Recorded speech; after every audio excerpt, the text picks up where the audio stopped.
Welcome to Tenor Tech, where I solve the problems you didn't even know you had. You start by connecting your audio interface and powering it on. Make sure cables are seated and the device appears in System Preferences. Once done, set the interface sample rate and buffer to a stable middle value like 44.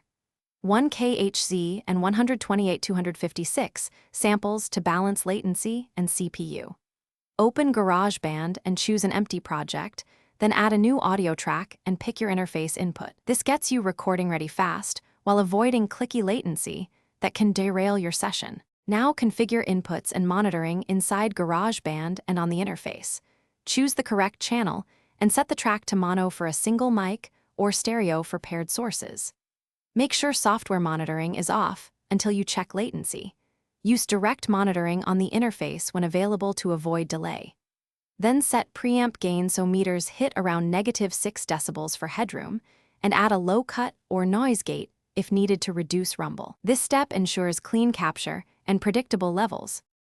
Finally, start recording your takes using punch-in or loop record as needed, and save incremental versions directly in the project.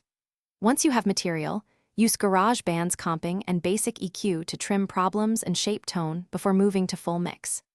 If you encounter issues, no input or silence, confirm GarageBand has microphone permission in Mac OS, verify the interface is selected as the audio device, and check routing and gain on the hardware. Those 3 checks fix most problems quickly.